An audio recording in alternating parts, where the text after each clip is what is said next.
Assalamualaikum warahmatullahi wabarakatuh. Alhamdulillahirabbil alamin. Segala puji bagi Allah Subhanahu wa taala yang maha dekat, maha menyaksikan segala-galanya. Tidak ada satupun yang luput dari penglihatan Allah. Dialah Allah yang maha mengatur segala sesuatu. Jagad semesta ini beres, walaupun luar biasa rumitnya, beres. Tubuh kita juga rumit luar biasa, beres. Makanya orang-orang yang yakin kepada Allah, wa may yatawakkal 'ala Allah fahuwa hasbuh.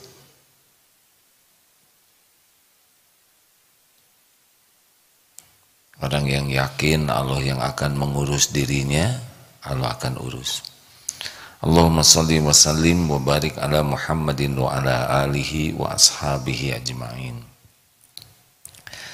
Para pemirsa yang budiman, MQ TV, MQ FM dan semua jaringan, kali ini kita akan mengkaji bagaimana caranya supaya kita tidak stres menghadapi masa depan.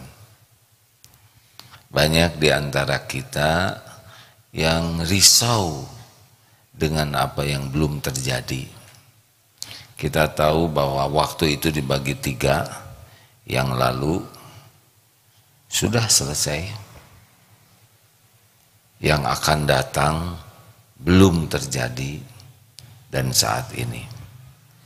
Harusnya yang lalu tidak membuat kita sengsara dan yang akan datang tidak membuat kita sengsara. Tapi tidak sedikit orang yang tidak bisa menikmati hari ini karena masa lalu, juga karena masa yang akan datang. Ini banyak santri, kalau santri akhwat mungkin ya pikirannya, saya lulus tidak, saya ingin kuliah di mana, nanti siapa jodoh saya, punya anak berapa, pikir. Kalau lelaki ya samalah ya. Ketahuilah bahwa semua yang ada ini, kita ini adalah ciptaan Allah. Tidak ada satupun makhluk kecuali Allah yang menciptakan. Allah yang mendesain diri kita. Baik hardware maupun softwarenya. Tampak jasad ini maupun yang ada pada diri kita yang tidak nampak. Seperti bakat, potensi kita, ya, karakter kita, Allah yang menciptakan. Dan Allah lah yang paling tahu apa yang terbaik untuk kita. Jadi jangan risau dengan masa yang akan datang. Risaulah kalau kita tidak disukai Allah. Karena Allah tahu apa yang akan terjadi. Sudah tertulis di Lauh Mahfuz, ya. Tetapi ada tapinya. Kalau kita disukai Allah, maka Allah akan memilihkan takdir terbaik bagi kita. Tempat sekolah terbaik, jodoh terbaik. Allah pemilik segala-galanya. Semua kampus milik Allah Subhanahu wa taala. Semua yang ada di alam semesta ini adalah milik Allah. Tidak ada yang bisa terjadi tanpa izin Allah. Jadi kalau kita ingin sesuatu yang terbaik di masa yang akan datang, intinya sederhana. Jadilah orang yang disukai Allah. Nanti Allah akan ngatur. Kalau misalkan ada takdirnya terbaik jadi sesuatu karena Allah yang menciptakan bakat tiap orang. Nanti kita disukai Allah, dibimbing oleh Allah. Allah tahu, wah orang tua saya tidak punya biaya, tidak ada masalah tentang biaya. Biaya kuliah itu sepenuhnya Allah yang bagikan rezeki. Kalau Allah mau takdirkan adik kuliah di satu tempat, nanti jalannya ada ke sana. Nggak ada biaya dari orang tua, nggak ada masalah sama sekali. Tinggal Allah gerakan saja nanti orang yang akan membiayai atau digerakkan saja, dipinterkan, nanti dapat beasiswa. Ini berapa banyak yang hadir di sini wajah-wajah beasiswa, ya kan? Gak usah ngacung deh, sudah auranya terbaca ya. Itu Allah juga yang ngatur. Hadirin sekalian, saya mohon maaf, sebetulnya seburuk-buruk cerita tuh, dan yang paling bahaya dalam cerita adalah cerita tentang pribadi. Sejujurnya, AA tidak pernah terbayangkan akan seperti ini. Tidak. Waktu SMA tidak terbayang. Saya bukan lahir dari dunia pesantren. Ayah saya seorang prajurit. Alhamdulillah. Sekolahnya elektro, tidak nyambung. Dari kecil sukanya berdagang, bisnis dari TK. Tidak terbayang, benar-benar tidak terbayang akan membangun sebuah pesantren, akan dianggap sebagai seorang pimpinan pesantren begini. Bukan hanya bayangan, remeng-remeng saja tidak. Tapi terjadi ini sekarang. Benar? Ada ini pesantren.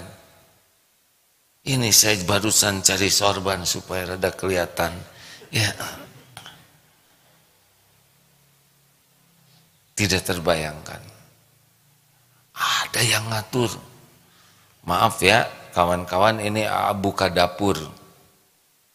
Maksudnya dapur ini rahasia. Kami rapat di Darut Tauhid. Apa yang terjadi jauh lebih baik daripada yang dirapatkan. Tidak terbayang, masjid akan sebagus ini, di berbagai tempat ada. Tidak terbayang. Ada bayangan, cuman sederhana bayangannya.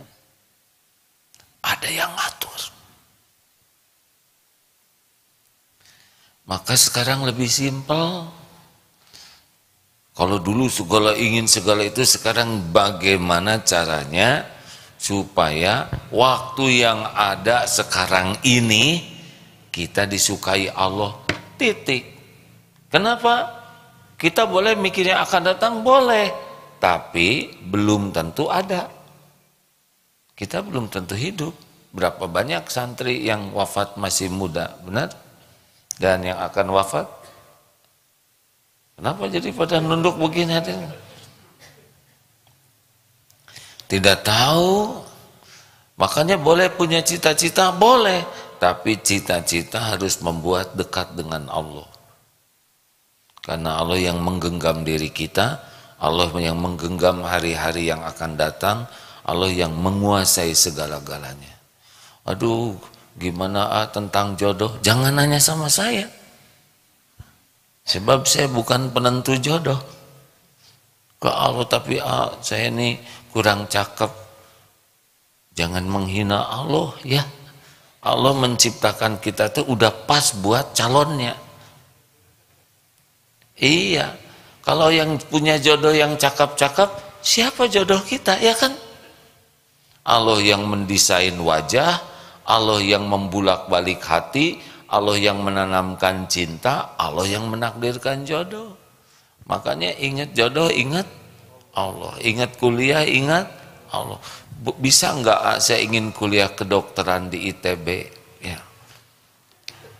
Itu ngaco. Karena di sana tidak ada fakultas kedokteran. Tapi kan mudah bagi Allah mengadakannya. Nah, ini makin ngaco ya. Mudah bagi Allah, tapi sunatullahnya memang sudah ada begini. Sekolah teknologi ya. Oleh karena itulah rekan-rekan sekalian, ingat masa depan, langsung ingat Allah. mencemaskan sesuatu tentang masa yang akan datang, langsung ingat Allah. Apapun di masa yang akan datang sepenuhnya hanya bisa terjadi dengan izin Allah Subhanahu wa taala. Yang paling penting bukan hanya izin Allah, yang penting kita mendapatkan sesuatu yang Allah ridhoi. Gimana caranya? Ya, pertama kita harus husnuzon kepada Allah. Karena ana inda dzanni abdi bi, aku sesuai dengan prasangka hambaku. Berbaik sangka kepada Allah. Wah, gimana kamu mah nggak mungkin masuk ke perguruan Allah yang menguasai. Pokoknya jangan pernah kita berburuk sangka kepada Allah. Seperti ada yang, Bu, kenapa ibu nggak haji? Boro-boro haji. Saya mah ongkos pulang ke rumah juga pas-pasan. Ini buruk sangka kepada Allah. Padahal kalau Allah mengundang seseorang haji, pasti Allah buat jalannya sampai ke sana. Ya seperti yang diceritakan, kemarin 180 orang sekitar itu rombongan. Yang bayar itu bayar sendiri, syariatnya paling 10%, 20 orang. Jadi gimana yang 160? Syariatnya ya, ada yang dibayarin suaminya. Iya tuh, istri anak. Ada suami cerita, bisnis saya lagi jelek, saya kesini, dibayarin istrinya. Ada yang dibiayai menantu, ada yang dibiayai orang tua, anak-anak itu orang tua yang mau. Ada yang dibiayai oleh bosnya di kantor, bosnya belum kesini, supirnya yang kesini. Kalau Allah mau ngundang, pasti ada jalannya. Termasuk yang ini, ya. Setahun bisa 4 kali takdir Allah saya ke Tanah Suci, jarang, hampir nggak ngeluarin ongkos, diongkosin, ya. Ada jalannya. Pernah suatu saat tidak dapat kuota haji, padahal ingin haji. Kuotanya sudah tidak ada di sini. Qadarullah, dapat undangan dari raja untuk haji. Ada saja jalannya. Oleh karena itu, husnuzon kepada Allah. Jangan mengecilkan janji jaminan Allah hanya karena lihat kemampuan orang tua, kemampuan finansial, saya emang nggak bisa lah, nggak mungkin. Nah itu suudzon. Tidak ada yang tidak mungkin bagi Allah. Apalagi yang kedua, kalau sudah berbaik sangka bahwa semua takdir dalam kekuasaan Allah, yang kedua adalah pasrahkan ke Allah. Kalau pasrah tuh ikhtiar, tidak begini nih ya. Maaf ini mengulangi lagi. Sedikit saja nih tentang Google, apa yang suka memandu di mobil tuh, Google Map. Sekarang orang yang pakai kendaraan Google Map, setel Google Map-nya, aplikasinya di-download, kerja dulu dia, ngedownload, kemudian nulis alamat, tujuannya ke sana, kemudian pencet. Apa yang dipencet? Start lah gitu ya. Langsung dia 20 meter belok kiri, tahu. Nggak tahu ya, nggak tahu. Dipandu dan nurut. Itu pasrah kepada Google Map. Mesin qadarullah sekarang ada mesin itu. Belok kiri, belok kanan, di depan ada persimpangan, lalu pakai rem yang kiri 25 meter lagi sampai di sebelah kiri. Sampai kita terus berinteraksi dengan bimbingan. Itu karena kita pasrah ke Google Map, sebab kita ngelawan. 50 meter belok kiri, nggak mau, ngomong aja sesuka saya, tahu ya nggak. Hasilnya tersesat.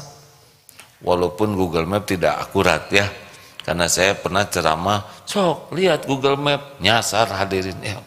Google-nya mungkin lagi pusing ya, banyak masalah. Itu pasrah kepada Google Map. Kalau nggak pasrah bagaimana? Ya pusing lah, nyari sendiri. Kita bisa pakai Google Map, bisa tidak, ya kan? Kurang lebih itulah. Kalau dulu sebelum cerita Google Map seperti masuk ke gunung, mau ke puncak gunung, ada pilihan, silahkan masuk ke puncak sendiri atau lapor kepada pemilik gunung, pawang gunungnya ya. Barang siapa yang lapor ke pemilik gunung ini kemudian menyerahkan dirinya akan dipandu oleh penguasa gunung ini, jamin akan sampai ke tujuan dengan jalan yang paling efektif dan efisien. Mana yang paling menikmati perjalanan di gunung itu? Yang masuk sendiri atau yang memasrahkan diri kepada penguasa gunung itu? Memasrahkan. Dulu sering diceritakan, wah saya mau ke hutan, mau ke sana, tapi dia tidak pakai petunjuk, di lehernya galon 2. Buat apa bawa galon begini saja? Ya karena cadangan air di hutan. Itu bawa karung buat apa? Beras, ya buat di hutan. Itu kenapa bawa golok gergaji buat di hutan? Ini apa? Kompor, selimut, menderita dari awal. Tapi ketika lapor nggak usah bawa galon. Nanti saya tunjukkan mata air di hutan. Saya juga bekal ngasih tahu mana pohon yang ada airnya yang bisa diminum. Cukup bawa flash kecil saja.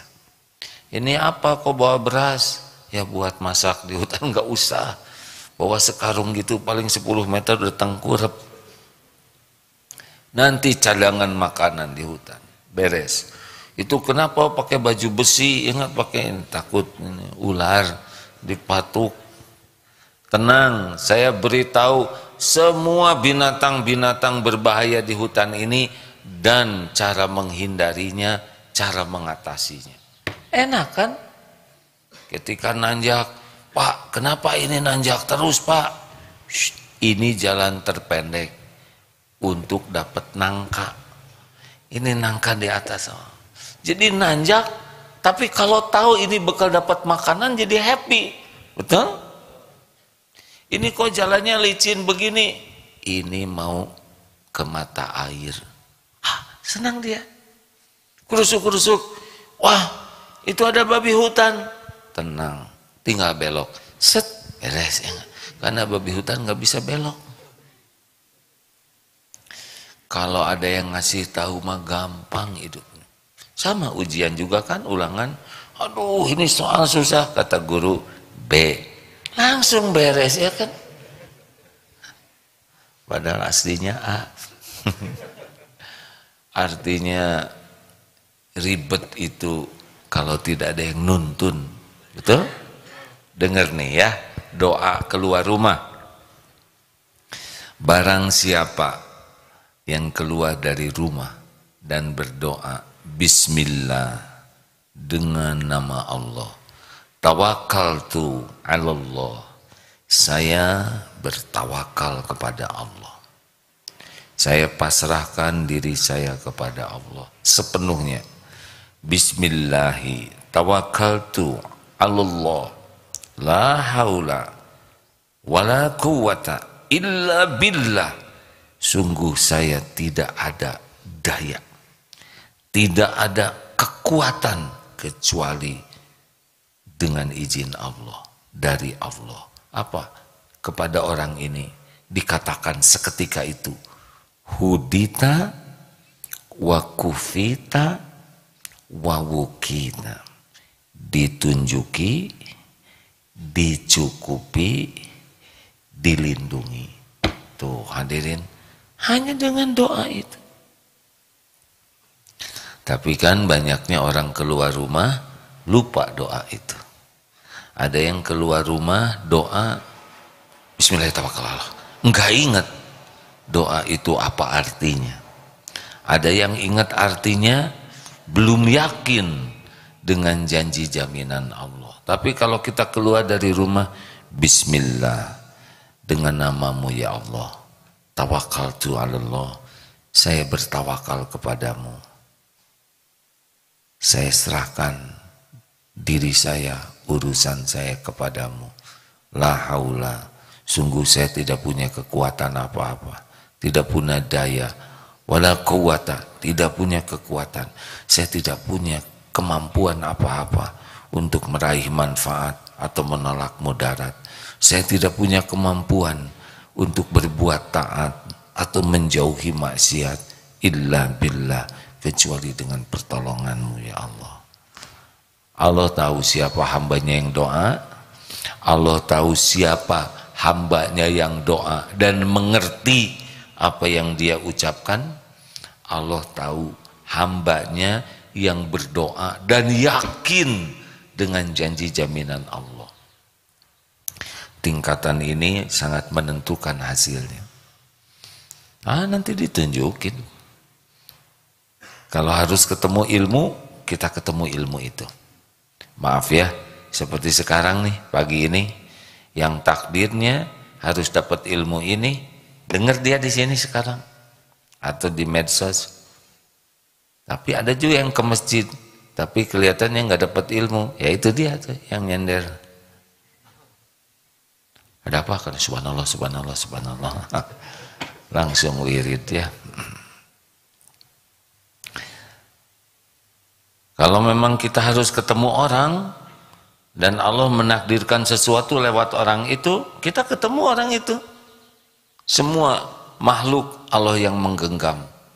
Kalau Allah menghendaki kita dapat sesuatu, dapat, nggak bisa dihalangi, nggak bisa dicegah, nggak bisa dimundurkan. Apa yang Allah kehendaki, innama amruhu idza arada syai'an ayyakula lahu kun fayakun.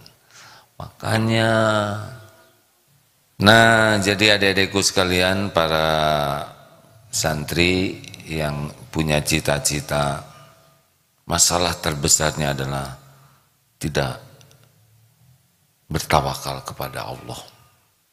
Sibuk dengan ini, tanya sana, tanya sini, tapi tidak tanya kepada yang maha tahu apa yang terbaik. Saya harus dites oleh psikolog, saya harus datang, boleh. Atau tanya kepada yang menciptakan diri kita dengan istiqoroh, ya. Ya Allah, wahai yang menciptakan diri ini, Engkau yang paling tahu bakat, potensi saya, dan Engkaulah yang paling tahu apa yang terbaik bagi dunia akhirat saya. Saya harus sekolah di mana ya Allah? Mana sekolah terbaik yang membuat saya semakin dekat denganmu? Mana sekolah terbaik yang membuat saya bisa semakin manfaat bagi hamba-hambamu? Ya Allah, Engkaulah yang menggenggam masa depan saya. Udah, tinggal perbaiki diri, patuh kepada Allah. Nanti seperti ini, seperti ada petunjuk-petunjuk Google Map, begitulah sederhananya kan takdirnya. Google Map juga Allah yang menciptakan lewat siapa yang Allah kehendaki. Nanti kita dapat amalan sholat tepat waktu, tinggal sholat tepat waktu. Kita ada amalan nanti lisannya selalu berzikir, Allah ngasih tahu amalan yang Allah sukai, kita zikir saja terus. Nanti ada amalan ahabun nas ilallah, manusia yang paling Allah cintai, anfa'uhum linnas, yaitu orang yang paling bermanfaat bagi manusia lainnya. Ahabul a'mal ilallah, amalan yang paling dicintai Allah adalah memasukkan kebahagiaan ke hati orang lain, atau melapangkan dari kesempitan orang lain, atau membayarkan hutang orang lain, atau memberi makan yang lapar. Sungguh aku lebih suka keluar bersama saudaraku untuk menolong orang yang dalam keperluan daripada itikaf 1 bulan di masjid ini, Masjid Nabawi maksudnya. Itu salah satu sabda Rasulullah SAW. Tinggal dapat ilmu, patuhi, dapat ilmu, amalkan, sing ikhlas. ngamalkannya bukan untuk diposting, mengamalkannya bukan untuk dipuji orang, tapi dapat ilmu amalkan supaya satu saja, supaya Allah suka. Selesai. Kenapa kok kamu jadi orang rajin tahajud? Karena Allah nyuruh tahajud dan Allah suka sama yang tahajud. That's all. Kenapa kamu kok jadi orang sabar sekali sih? Diomongin jelek, dihina, kok nggak sakit hati dan tetap aja memaafkan? Kenapa kamu gitu? Karena Allah menyuruh sabar dan Allah suka sama orang sabar. That's all. Cukup. Kenapa kok rajin banget belajar? Pengen jadi bintang kelas ya? Kak, Allah menakdirkan saya sekolah. Allah suka sama orang yang sungguh-sungguh. Mau jadi bintang kelas, bintang 7, bintang penting. Allah suka. Ibu, kenapa kok ibu sabar bener padahal suami ibu sangat baik?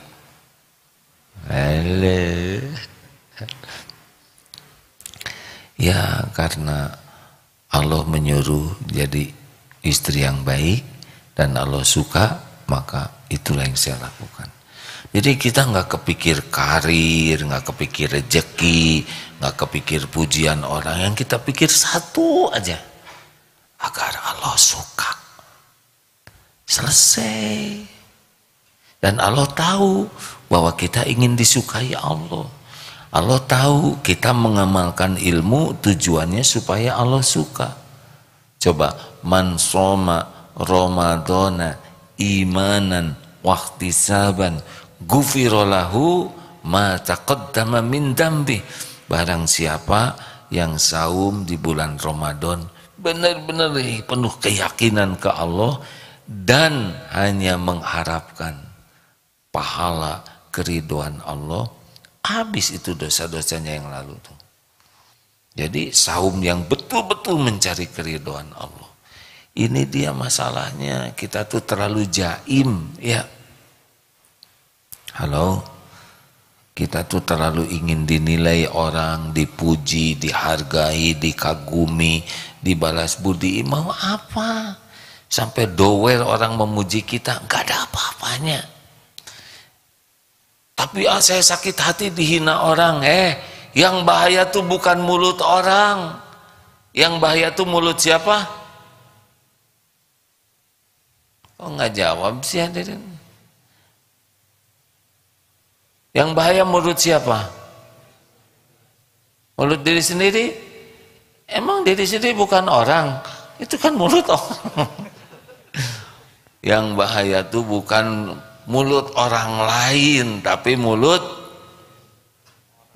sendiri lagi. Mulut diri sendiri. Kita tuh tidak dihisab mulut orang. Dihisab mulut tetangga, enggak. Oleh tetangga yang dihisab mulut sendiri. Jadi harus bagaimana? Kalau tawakal, cari ilmunya. Apa yang Allah suka, amalkan supaya Allah suka. Selesai, begitu aja hidup ini, nggak ruwet ya. Nanti ada episode macam-macam. Nanti ada episode kita kena ujian, dihina, difitnah. Itu juga di sana ada amalan yang membuat Allah suka. Innallaha ma'as-sabirin. Sesungguhnya Allah bersama orang yang sabar. Sabar saja. Nanti beres sendiri kok. Allah lihat kita sabar, kita menahan diri, kita berusaha melakukan yang Allah suka. Pada waktunya ambil musibah itu, ya. Yang menghina kita, kalau kitanya idfa billati hiya ahsan, tolak keburukan dengan cara yang lebih baik. Yang ada di antara kamu dengan dia adawatun ka'annahu waliyun hamim, dan oleh Allah dirubah hatinya menjadi seperti sahabat yang setia, dan itu tidak diberikan kecuali kepada orang yang sabar dan orang yang mendapatkan kebaikan yang banyak. Nah coba ya, nanti akan ada episode tuh orang sebel ke kita, akan ada episode orang nyakitin kita, nggak mungkin semua orang senang ke kita. Nabimu aja sempurna, ada yang sebel, masa kita yang nyebelin asli nggak ada yang sebel? Ya, kita kan asli ya. Nah nanti, tapi dari sana kita bisa dicintai Allah. Sudah ada Ustaz? Fusilat ayat 5 berapa? Fusilat 3334. Maaf ya, saya kalau lagi bicara begini suka kebayang Ustaz Adi Hidayat. Ini enak ya, harusnya nomor sekian di atas, bawah, pojok. Saya juga Quran yang pojok tuh di rak buku itu. 3435 ya. Fusilat 3435. Ini salah satu contoh ya, bahwa dalam hidup ini nanti bakal banyak episode. Ada dipuji, ada dicaci, ada lapang, ada sempit, ada sehat, ada sakit, ada diangkat, ada diturunkan. Padahal kita berbuat baik tapi difitnah ya. Padahal kita berbuat yang terbaik tapi tidak dihargai. Gak apa-apa, gak harus orang menghargai kita ya. Yang harus itu kita jadi disukai Allah gara-gara episode itu. Fadl Ustaz baca. Punten. أعوذ بالله من الشيطان الرجيم ولا تستوي الحسنة ولا السيئة ادفع بالتي هي أحسن فإذا الذي بينك وبينه عداوة كأنه ولي حميم وما يلقاها إلا الذين صبروا وما يلقاها إلا ذو حظ عظيم. Tidaklah sama kebaikan dengan kejahatan. Tolaklah kejahatan dengan perilaku yang lebih baik, sehingga orang yang ada permusuhan denganmu serta-merta menjadi seperti teman yang sangat setia. Sifat-sifat yang baik itu tidak akan dianugerahkan kecuali kepada orang-orang yang sabar, dan tidak pula dianugerahkan kecuali kepada orang-orang yang mempunyai keberuntungan yang besar. Jadi kita ingin dekat dengan Allah. Nanti kejadian tuh macam-macam setiap hari itu. Bukan setiap hari, setiap waktu. Nanti turun dari sini, tiba-tiba ada yang kedorong dikit. Yang benar dong. Nah, memang saya nggak benar, ya nggak sengaja. Oh ya nggak apa-apa. Bekal banyak kejadian. Udah gelar sajadah, terus ibu-ibu teh ke belakang memperbaharui wudu. Ada yang ngedudukin saja. Cuma didudukin ya kan. Nggak dimakan, nggak dijual. Bu, oh ini sajadah ibu, oh maaf ya bu, sajadahnya bagus. Ingat ujian nih, nyebut bagus berarti dikasihin ya kan. Ibu suka, aja buat ibu. Ya Allah, ibu kok baik sekali. Kenapa sih ibu baik sekali? Allah suka sama yang berbuat baik. Oh gitu ya bu ya. Bayar aja. Oh nggak jadi bayar. Gitu hadirin. Jadi nggak rumit sebetulnya. Akan terus kejadian-kejadian ini nanti di jalan ya, di pinggir jalan. Ada kemarin anak cerita, wah waktu di jalan itu mobil nyerempet kena spionnya sampai ngejeduk gitu. Terus gimana? Ya udah pergi dianya kabur, ya sudahlah, istighfar aja. Siapa tahu kita punya dosa apa sehingga takdirnya keserempet, dan doakan yang nyerempet itu supaya bisa tobat juga, nggak nyerempet yang lain. Jangan doa jelek, sing mencret, sing mules, nanti didoakan oleh malaikat sama ke kita, udah keserempet, mules lagi. Nah yang bagus-bagus aja. Ini terus kejadian ini hadirin ya. Nanti ada yang muji, aduh ibu baik sekali, ibu tuh kayaknya bidadari sorga loh. Dari mana? Ya kelihatan sudah begini muter. Emang bidadari ada sayapnya. Nah kelihatan aja wajah ibu tuh bercahaya, terutama kalau ibu udah nraktir saya tuh bercahaya loh bu. Oh dia muji pengen ditraktir. Udahlah ya. Ada pujian, ada pokoknya gitu aja terus nanti tuh. Ada senang, ada susah, dipuji, dicaci, gampang, susah, sehat, sakit, diangkat. Dan semua ini, semua ujian dan nikmat itu adalah ujian dari Allah. Kalau benar menyikapinya, naik. Fakana khairullah, maka itu baik baginya. Gitu terus.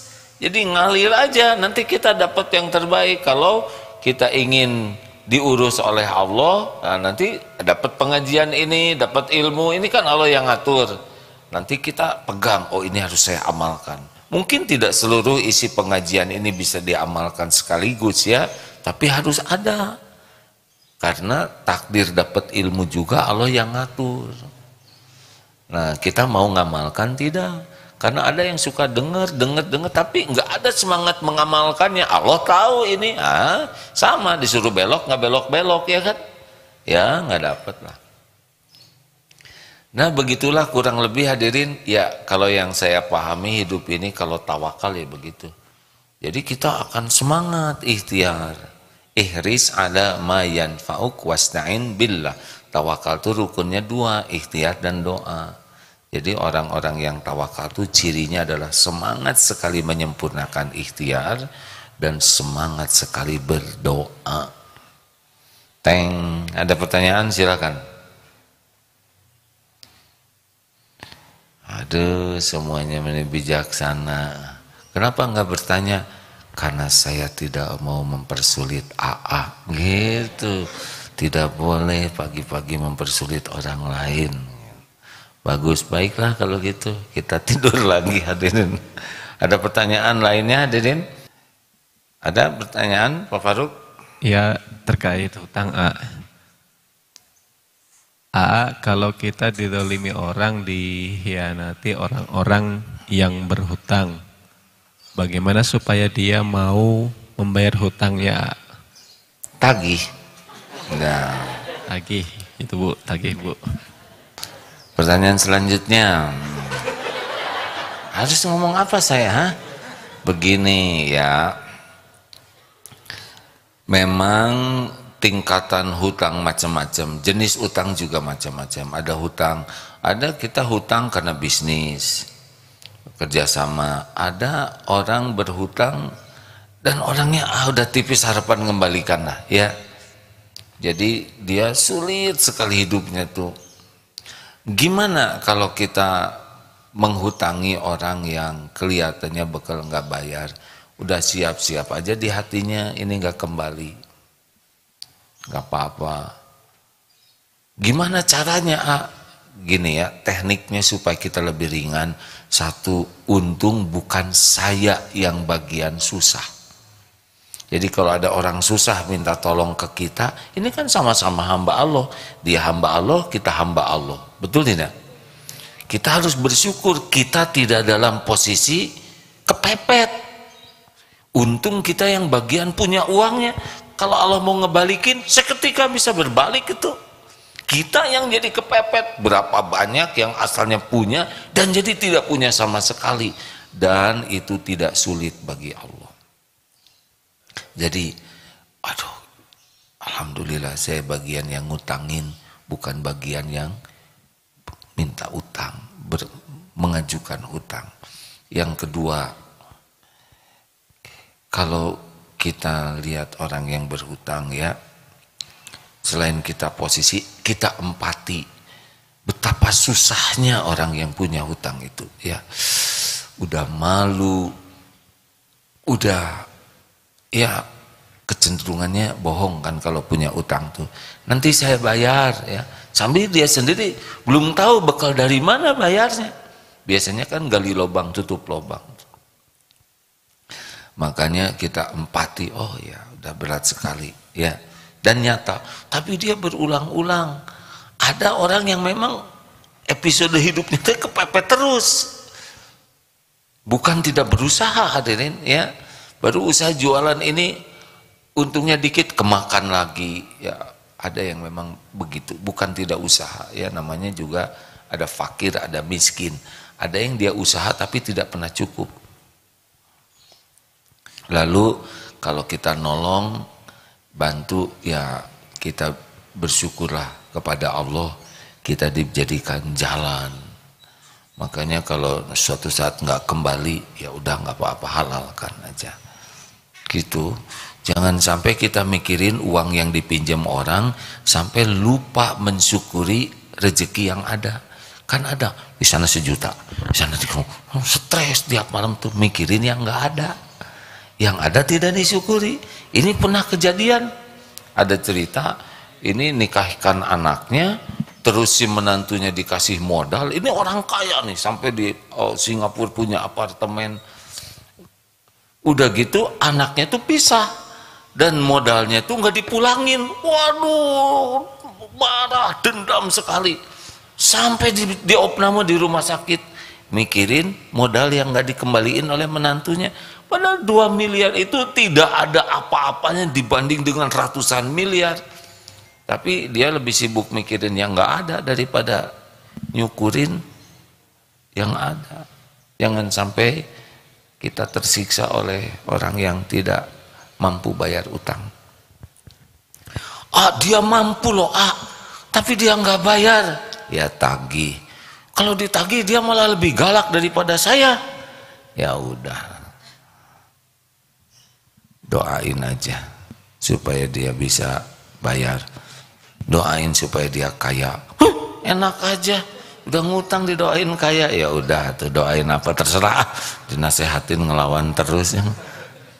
Kalau dia didoain mules terus, dia biayanya buat bayar utang dipakai berobat, ya kan. Mending doain kaya, rugi, sebab saya juga nggak kaya-kaya. Sudah ribet, ada yang nasehatin ngelawan terus tuh ada. Padahal kan nggak ada ruginya ngedoain orang lain jadi makmur, benar? Tapi ada dasar pelit ya nggak, ngedoain orang lain aja nggak boleh. Persis seperti gini nih, ini AA misalkan sekarang kalau ada orang yang ngasih uang, saya mau ngasih rezeki nih ke AA 10 miliar, asli nih AA, bro aja dikasih ke sini 10 miliar, misal nih pagi ini, apa coba yang mau saya lakukan? Dibagi berapa dok? Bagi 500 juta ya bang. Nggak dengar, 10 miliar 10 enggak, saya mau bagi gini ya, karena lelakinya lebih sedikit, maka 25% ya, tadi 10 miliar ya, 2,5 miliar untuk ikhwan, bagiin set semua, yang 7,5 miliar untuk akhwat, red semuanya, udah habis. Kini kan cuma ngelamun hadirin, masa ngelamun aja pelit? Kenapa sih saudara bengong ya? Mending tuh. Terus ada yang nanya, loh kok dikasihin semua buat AA mana? Saya diam-diam ngelamun lagi. 100 miliar sendirian, kita mah ngelamun aja pelit. Ya kan? Dia udah takut kejadian. Saya juga kepikir, jangan-jangan ada yang datang nih. Udahlah, asalnya juga nggak ada, nanti juga nggak ada, benar? Nah itulah hadirin sekalian, mudah-mudahan ceramah ini ada hikmahnya. Tidak terasa sudah jam 6, kita tutup. Ini jamnya seru nih, ada 3 jam berlomba satu sama lain. Sadari, ya. Terima kasih Bapak Ibu yang baik. Pendek kata, berbaik sangka ke Allah, jangan tersiksa oleh cita-cita, selalu kembali ke Allah, karena hanya Allah yang menguasai segalanya. Allah yang maha tahu, Allah yang menguasai, Allah yang menentukan, dan tidak ada yang bisa terjadi tanpa izin Allah, baik nikmat maupun musibah. Allah maha mendengar, Allah maha dekat, Allah senantiasa menunggu kita meminta kepadanya. Oleh karena itu, kerumitan itu penyebabnya adalah tidak ingat kepada Allah, tidak yakin kepada janji jaminan Allah. Itulah yang membuat hidup kita jadi nelangsa, baik dunia maupun akhirat. Allahumma a'inna ala zikrika wa syukrika wa husni ibadatik. Ya Allah, tolonglah kami agar menjadi hamba yang yakin kepadamu, menjadi orang yang senantiasa ingat kepadamu, menjadi hamba yang merasakan nikmatnya patuh padamu. Ya Rob, jangan biarkan hati ini berpaling darimu walaupun sesaat. Golongkan hati ini hati yang senantiasa yakin akan segala janji dan jaminanmu. Rabbana atina min ladunka rahmah wa hayyi lana min amrina rasyada. Rabbana atina fid dunya hasanah wa fil akhirati hasanah wa qina adzabannar. Amin ya Allah ya rabbal alamin. Alhamdulillah. Subhanakallahumma bihamdik asyhadu an la ilaha illa anta astaghfiruka wa atubu ilaik. Assalamualaikum warahmatullahi wabarakatuh.